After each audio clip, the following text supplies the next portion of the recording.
K-pop is steadily growing each day by capturing the hearts and the minds of teenagers and preteens everywhere. The genre has quickly risen to become a global phenomenon, but how did it make its way into the United States to begin with?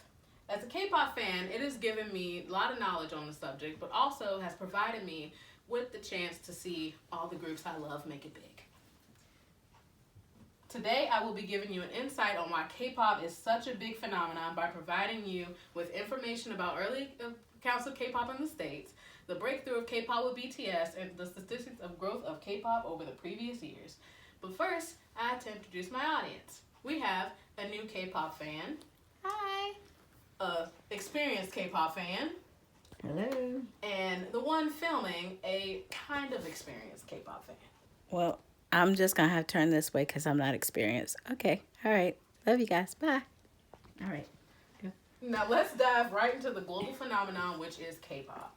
K-pop, or Korean pop music, has had many accounts on the stage, some as early as 2009. But in 2012, Psy released Gangnam Style, which not only created a fun dance for everyone, but also it provided many people with a chance to encounter K-pop for the first time. This inspired other groups to come to the States. For example, in 2015, the boy group EXO embarked on their first world tour, the EXO-Lution Tour, which according to Wikipedia, grossed over $6 million. Along with EXO in 2016, the boy group GOT7 finally made their way to the States with the Fly Tour. The tour had over 20,000 attendees in the United States leg of their tour, according to Wikipedia. Now, despite all these already impressive accounts, K-pop has become a really big wave when one group arrived on the scene. Can you guess which group that is? BTS made their first big break with the Love Yourself movement that was a collaborative anti-violence campaign with UNICEF, which led them to attending and speaking at the United Nations broadcast. In 2018, BTS embarked on the Love Yourself tour, which had 100% attendance in all of their venues in their North American leg of the tour. This caused their tour to have an extension called the Love Yourself, Speak Yourself tour, which also had 100% of the attendees to all the venues in the North American leg, according to Wikipedia. BTS became the first K-pop group to break some of the norms of regular Korean groups, not only by changing the image of K-pop in general, but also because their lyrics contain details about actual problems like mental health and self-love. Still not seeing how K-pop has changed over the years? Well, then let's dive in with my third point.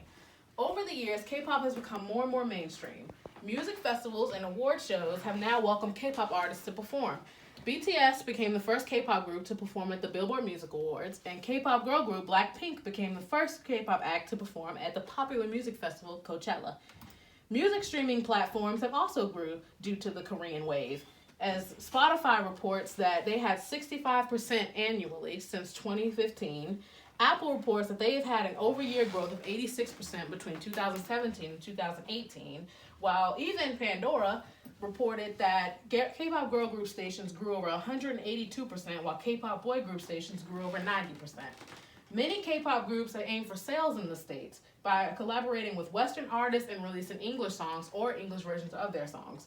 For example, K-pop male group Monsta X released their first English single called Who Do You Love with artist French Montana, while K-pop male group NCT 127 released the English version of their song Regular, which added both of these groups to the rapidly growing Korean wave. Another example is K-pop boy group Super M, who were marketed as the Avengers of K-pop and had their debut specifically aimed for the States, which was the first time a K-pop group's main focus was the States.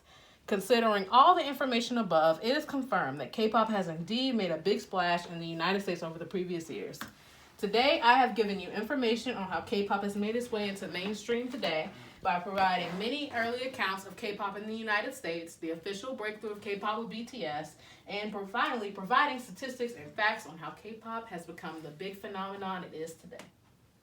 The end. Yeah, boy.